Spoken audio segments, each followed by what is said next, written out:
Yo, it's your boy Logos, and throughout many of my videos on this channel, I like to discuss Black American culture and the aspects of it that I see as very self-defeating and self-destructive. And even worse than these behaviors are the people that defend them, whether it be people defending gangster rap or the rappers themselves that get involved in this negative criminal activity, and then when they do get arrested or they die because of this type of stuff, they rather say free them or they were gone too soon instead of saying, I wish I didn't do this type of stuff. I wish you didn't kill those other black men. I think it's very sad within our culture and within our music what these people say and what some people believe what defines you as a black man is usually doing something very stupid, ignorant, and self-destructive and destructive to your community. I don't understand what makes you a real nigga because you sell drugs. I don't understand how you're a real nigga because you kill other black men. Even though you talk about kumbaya, marching in the streets, and all this other bullshit, when some person of another race, or a white person, or a cop does it. If you ask me, both lives equally matter, but also nowadays, or not even nowadays, I've heard this stuff since I was a young kid. People, when a black man dies, they just say, niggas die every day. It is what it is. Screw them, fuck them, who cares? It's so callous how much people really don't care about another black man kill another black man. It just is what it is. So long, nigga, we didn't miss you. But when it's a gang member or when it's somebody that's destroying the community or engaged in criminal activity, they die from anybody else that's not black or a cop, then you marching in the street. And then you're destroying your own communities at the same time while you're marching in the street. It doesn't make sense to me. When we listen to rap nowadays, at least the popular stuff, it's either about sex, it's about killing each other, selling drugs to each other, or having sex with multiple different women. Or you're flaunting your money and trying to make people below you, or the people that don't have as much money as you, feel inferior. I don't see what the entertainment is outside of like maybe like the bass and certain aspects of like the production. But if you really listen to the lyrics, most of it is just talking about killing each other, throwing away your freedom, throwing away your future, and that what makes you a real nigga. And unfortunately, many times within our black community, young black men don't have father figures, whether it be actual father, an uncle, a coach, to help guide them in the proper way. So I listen to these dudes who talk about this lifestyle, who has all the stuff they want. They have money, they have female attention, they get sets, they have nice clothes, they have fast cars, and everybody screams their name and worships them. So what do they think they're gonna do? They don't know any better. They're young, they're stupid. So some guys will actually do this type of stuff. Even worse than these guys are the grown people who listen to this music and then pulled it up. I don't get it. I don't defend it. I really don't think there's any excuse for it. If you say you want the best for the black community, I was talking about killing each other the best for us. Much as we talk about gentrification, we don't say shit about these rappers buying 5 homes, 50 cars, all this other nonsense they don't really need or use. But at the same time, they could invest that back into their communities. You can do what you want with your money. I'm just not here for the hypocrisy and the double talk. I will really see it as phony and fake if you ask me, but it is what it is. I see often nowadays people will just say what feels good, but when you really look at the outcomes, it doesn't match up. It's not asking people to be perfect, but I don't think it's asking too much to not kill each other or make the idea or the act of killing each other as a great thing. Seems pretty basic. But let's get into this video because I'm sure we're gonna get into some excuses and I'm quick to come to reality. So let's go. I was telling somebody the other day that to be a rap artist is the most dangerous job in the world. Bullshit. Being a rapper is not the most dangerous job in the world.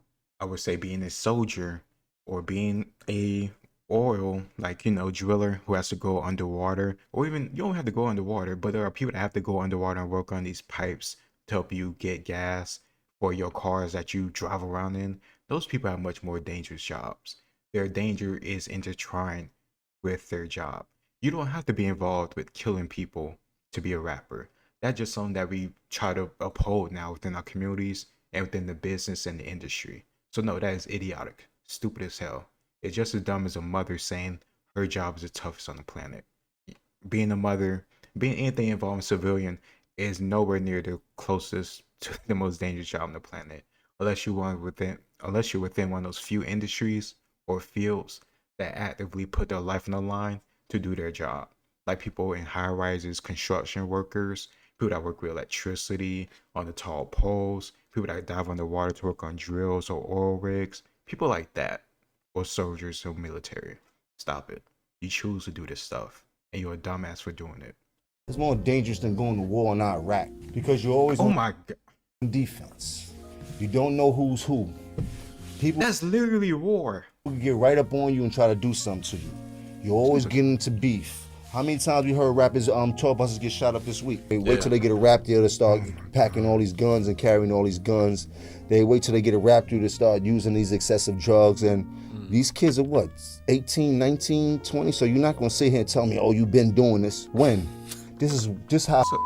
That's a lie because me and Ram know there was like people in our high school and middle school who started doing like smoking or doing other drugs or doing all this other stupid shit. And we stayed far the hell away from them. So yes, kids are doing that stuff this young. But yes, when they do become rappers, it's much more publicized and they put in their raps and they go viral or they get successful off of it. Why are these people getting successful talking about this ignorant, self-destructive type of stuff? Rap is. Every occupation has its own built-in hazards.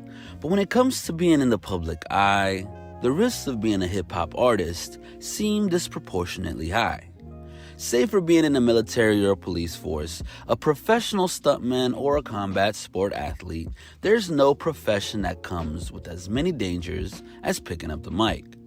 As little as a decade ago, the news of a rapper passing, whether through violence like D12's Proof, or from a drug-related accident as a late Pimp C did in 2007, used to be earth-shattering. But while the culture still feels empathy for a life that's prematurely lost, it feels as though the industry is almost numb to it by this point. While the tragic tales of Biggie and Pac, Big L or Jam Master Jay, and the culture of beef in hip-hop meant that it was always a possibility, hip-hop now treats tragedy as an inevitability and is so common that on the 18th of June in 2018, we lost XXXTentacion and Jimmy Wapo in the same day. Now, in 2020, we've seen the deaths of Pop Smoke, King Von, Mo3, Mac P Dog. Are any of these people, these rappers that he's naming, are any of them not talking about killing or gangster stuff or any of that bullshit in their music? I don't understand how people be surprised or like shocked or taken aback by this. They talk about this stuff all the time. Just because they're not famous now doesn't make them invulnerable. Like, come on, man. And D Dave, while Boosie Badass and Benny the Butcher have narrowly escaped shootings with their lives. Oh yeah, here's another thing. People care more about the people who get involved in this criminal activity and uphold it. They care more about them than actual victims. And I think those people are really stupid. Just being honest. I think you're really stupid if you're really shedding tears over these dumbass rappers and not of the people whose lives they messed up. Like really, give me a break. You could have been those people. You're not going to be one of these rappers, and you shouldn't want to be one. In years prior, we watched on as X, Juice WRLD, Nipsey Hussle, Lil Peep, Fredo Santana, and others were either murdered or overdosed on the same drug that have become so ingrained into the cultural imagery and lyricism. Afflicted with one of the worst life expectancies of any genre, a 2015 article found that 51% of rapper deaths come from homicide. And it's even more shocking when you compare it to the 9% of pop stars that are murdered. Seemingly every bit as dangerous as Jim Jones made it out to be on Rap Radar, Jim's sentiments were echoed by Fat Joe and Mano during a recent on-air conversation. In the wake of the latest Spada deaths, the Terror Squad leader and the Brooklyn MC discussed how a career in the rap game was no longer being used as the Terror Squad leader. I just want to make sure I heard that right. Were echoed by Fat Joe and Mano during a recent on-air conversation. In the wake of the latest Spada deaths, the Terror Squad leader and the Brooklyn MC.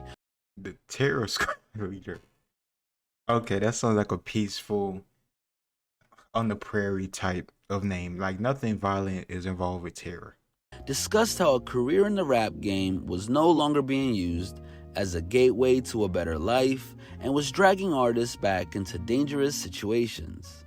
People get in the game to change their life, and then they wind up being caught up with certain elements that come with the shit, and they're trying to prove they tough. That's what we're trying to say. You don't have to start that way, and we don't gotta end that way. That's counterproductive. We looked at music as an opportunity to get away from what we was doing out here. You got social media and you got a certain type of culture that basically blurs the line between being a street and being an entertainer. They not really understanding that now is the time to take your business serious and treat it as a business.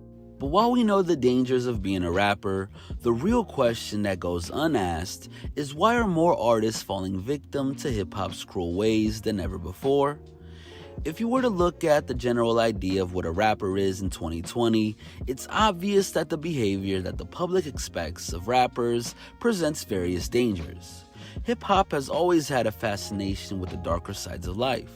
Seen as part of the stereotypical build of a mainstream-minded rapper, we've reached the point where even Drake, who we know to be a childhood soap opera star on Degrassi, rather than a street-savvy hustler, will talk about catching bodies or taking half a Xan without flinching or considering the consequences.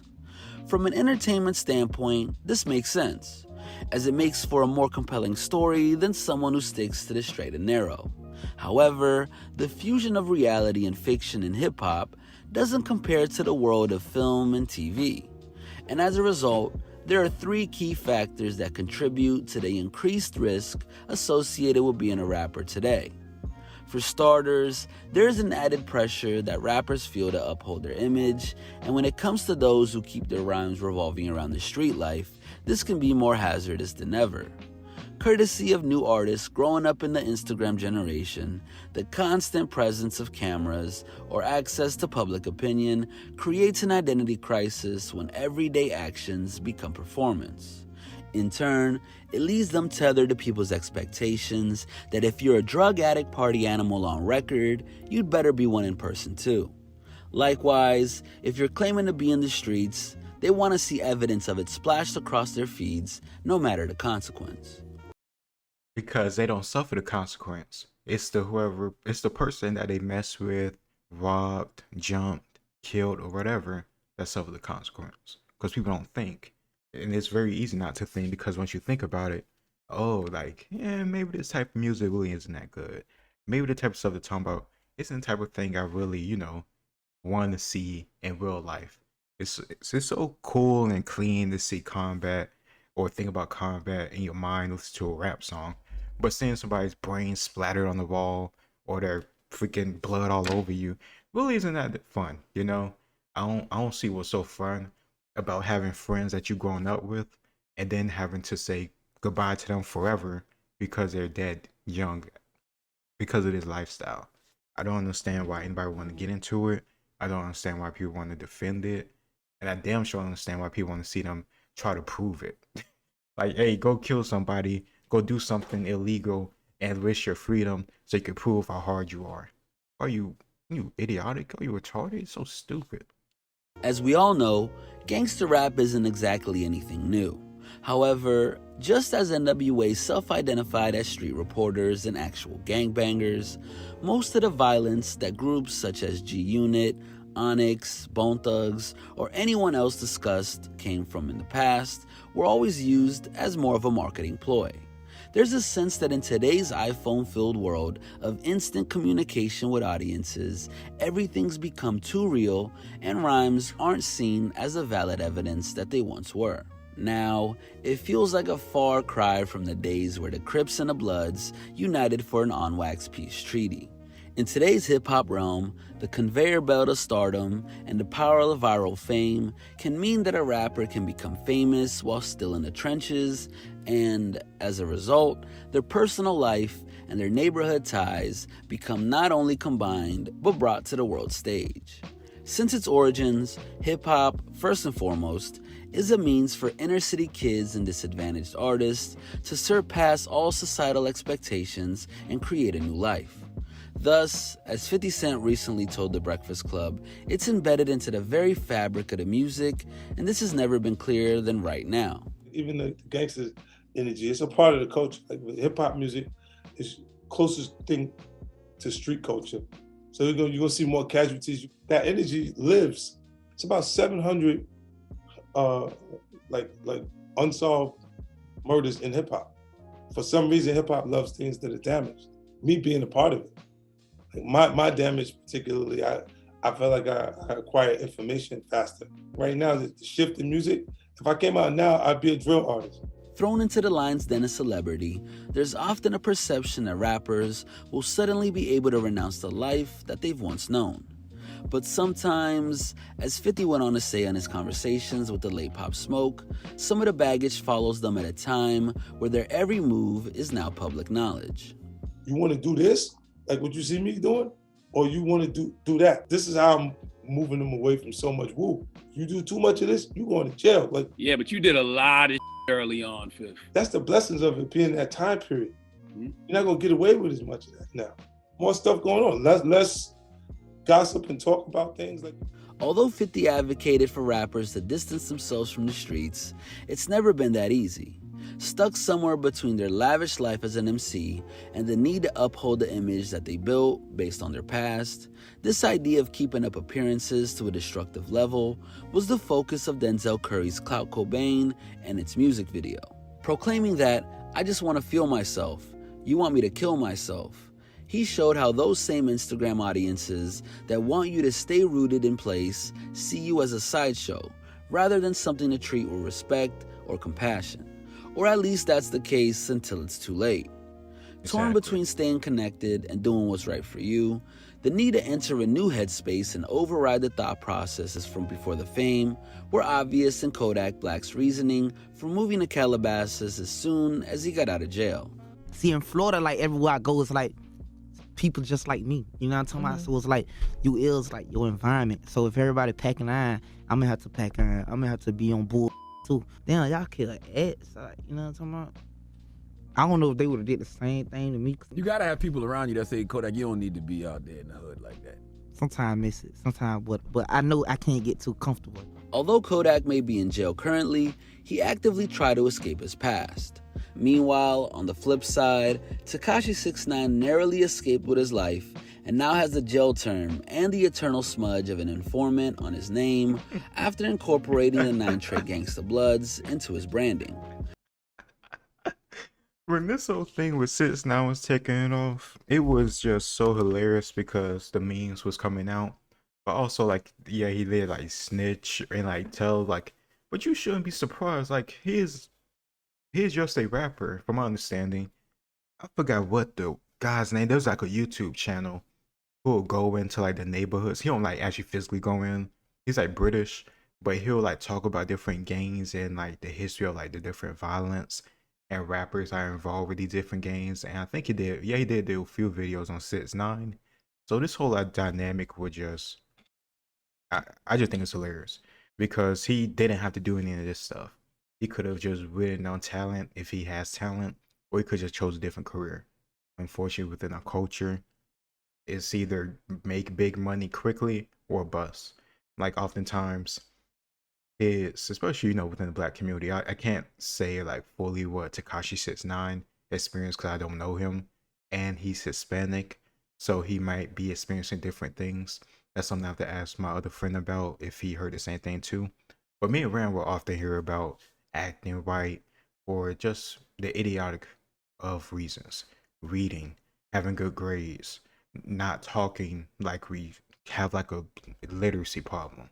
Even grown men nowadays, rappers like Kodak Black and many other people that was in this video that's going to show up in this video can barely talk an actual clear, coherent sentence. It's all blah, blah, blah, blah, and all this other nonsense. But that's what makes you cool. If you good at school, you're lame. It's just so much stupid, ignorant stuff that builds on that build on each other, and then it lead to people making bad choices. Maybe if we said reading, having knowledge, going to the library, focusing on the right things and not idiotic stuff is what makes you a good person and a real nigga or a good black man. Maybe more kids wouldn't want to do this type of stuff. and then less kids who will end up losing their freedom, losing their lives, or suffer any other different consequence. Maybe we could just change things at the root level instead of waiting until people are already dead to try to talk about it. Despite the fact that he may have profited from it in the short term, Tekashi 6ix9ine's situation embodies the age-old saying, play with fire and you'll get burnt. Away from the possibility of living by the gun and dying by the gun, modern hip-hop's obsession with drug use has meant that where MCs once used to boast of moving weight, they're now adopting the role of the user. And while bars focused on Xannies, Molly, and Oxys seem like they're just an extension of the carefree attitude that a lot of rappers like to carry themselves with, there are real-life consequences to this when it turns from a lyric to a habit. In the 1980s and the 90s, it was attractive to be the entrepreneurial dope dealer, but now it's cooler for rappers to be the actual drug addicts. Prominent producer DJ Fu told Days during an interview on hip-hop's Xanax epidemic, you were looked at as crazy and completely discredited if you were addicted to drugs. But now it's cool to be barred out. It's glorified. Going on to draw a comparison between LeBron wearing Jordans and Future using codeine as a way to depict how artists follow successive blueprints, his comments help to paint the endless references to pills, sipping, and everything in between in a different light. That said, their frequent use as a subject matter only accounts for one side of why drug use runs rampant in modern hip-hop. As when away from the booth, it seems that a lot of rappers use drugs as a coping mechanism. Published in May of 2019, a report from Record Union found that 73% of artists struggle with mental illness, with 1/3 suffering from panic attacks, depression, and a crippling fear of failure. On account of their success, it's often assumed that modern rappers must be well-adjusted. But as the now tragic comments of Mac Miller to Larry King make clear, fame and fortune comes with its own pressures. I had a drug problem, and I think it was more my state of mind. I was just pretty depressed. Even while successful? Yeah, I think it started. With success? I think what was, I'm 18, 19 years old, going through this for the first time, doing it very differently. That moment in someone's life where they're trying to figure out who they are and what their identity is, it just gets magnified. It makes a lot of sense. It kind of sounds very similar to what you hear about young actors and actresses, especially the Disney ones, who have some type of drug problem or some type of health problem, whether it be like anorexia, bulimia. There's all types of mental health issues, and a lot of it dealing with fame and the money and success and all the attention at a very young age. And I would say 18, 19, you're still not fully mentally developed, far from it. So all this stuff coming at you and all these influences, and then you worrying about losing your success, yeah, it can make you do some bad things. I could truly understand that. I do feel sorry for the men or women that's in that position, because if they was in that position, hopefully they wouldn't be doing the things that they're doing right now. Thankfully, a lot of rappers are opening up about their struggles at this time and are helping to remove the stigma. But based on everything that's come to light, it's inarguable that the modern world has resulted in a state of play where rappers have more ways to have their careers and lives sidetracked than at any other point in the genre's history. And when they keep pushing the envelope further and further for what they think is good for their image, the results can be devastating. Often seen as hip-hop's wise, older uncle, Snoop Dogg's remarks around the death of Pop Smoke seem like the perfect summation of the problem that faces this era. In that as much as rappers emphasize realness, there has to be a line where the artist ends and the human being begins. And if there is, there'll be less mourning as a result. And I was just with that young man in New York. Mm-hmm. Wow. And just seeing his spirit and watching him do his thing and him coming to LA trying to get away. That's a low blow right here. 20-year-old. It's a fast life, and a lot of times everybody don't really understand what goes into this thing right here. This is a business, and it's trifling if you don't have the right people around you. And you got to know who you are when you're getting into this industry, because the music you represents you as a person as well, until you learn how to separate the two and become him on record, him in real life. And it'd be hard to get to that part because my records are selling because I'm so real and I'm so this and I'm so that. From Juice WRLD's prophetic claim that all legends fall in the making, and XXX accepting his death ahead of time, through to Lil Peep posting that when I die, you'll love me on his Instagram just hours before he passed on, dying young has become as entrenched into this generation's thought process as cars and chains were to others. But it doesn't have to be. Surely by this point, we've lost enough to the industry to realize, or be forced to realize, that we need to safeguard these young artists from the forces that are trying to drag them down, in too many cases, for good. In spite of Hunter College's Calvin Smiley telling The Guardian that record companies and fans know that when they're done, the next SoundCloud or Instagram rapper is behind them, it seems that what's needed is a genre-wide effort if this cycle is ever to be overturned. As when artists are allowed to grow into more than just personas, numbers, or follower counts, and allowed to let the realness slip, only then will a new Stop the Violence or anti-drug movement be able to get off the ground. Would they be able to do that without talking about the same lifestyle that they're trying to stop? Like if you're saying that the deaths and the violence need to stop, but then all your music is talking about death and violence, like aren't you playing the role in that? Are you going to honestly tell these rappers to start talking about this type of stuff and make money off of it? I don't think they will. At the end of the day, there's a choice that needs to be made. Is it really worth rapping about killing each other? Come on, why is that something that people love to hear, or people love to talk about, or people love to defend? Until then, we can sadly expect the murals and memorials to keep coming at the same rate. This has been a Hip Hop Madness original. Overall, this is a good video, and it did, provide a little bit more information and stuff that I didn't know about before. But like I said at the start, when you're constantly talking about killing each other and the lifestyle makes you seem like a good person or a good role model or any other thing that's positive for doing these negative, violent type of actions, you're only going to get negative, violent consequences. And I really don't expect people to change. I don't expect these people that think it's cool to kill each other or cool to sell drugs or move weight or do drugs to suddenly stop and give up the money and the lifestyle for it. I really don't expect it. And as long as people keep making it seem like a cool thing or something you should do, it's really hard for me to have sympathy because I'd rather them just not do this type of stuff to begin with. That's how I feel. And if you want to say what a situation forced them to do that, sometimes that's the case, sometimes it's not. Sometimes people actively want to do this type of stuff because of what they see through music videos or the music or the reactions people give to these type of people. But at the end of the day, people make choices. And at a certain point, it's only them or the people making these choices that's going to live with the consequences, or at least the immediate suffering, hard consequences, short term and long term. It is what it is. You can't have it all.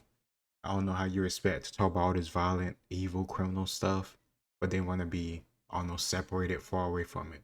How about just don't talk about it? That way people don't even want to associate you with this type of stuff. People don't want to see you as a target. That's how I see it. I'm not trying to make excuses for these people's actions. At the end of the day, everybody has to live with the consequences. Just because they make music about doing evil stuff doesn't mean they good people or bad people. Sometimes people just gonna do for their own selfish gain, but they suffer the consequences for it. They suffer the consequences from it, and that's how I think it should be. If you ask me, I don't want them to die, but I don't want to talk about this type of stuff. They're gonna do what they want to do, and it is what it is. Let me know what you think in the comments down below. At the end of the day, I feel like people that doesn't do or don't get involved with this type of stuff really should just focus on themselves. I'm not gonna waste a tear or any energy on a person I think it's cool to kill each other and then get shocked, surprised, or saddened when they die. They're not soldiers. It's not their job. They don't have to do this type of stuff, but they choose to. And they choose to make money off of it. So it is what it is. It's your boy Logos. Like, share, and subscribe. And I'll see you next time. Peace.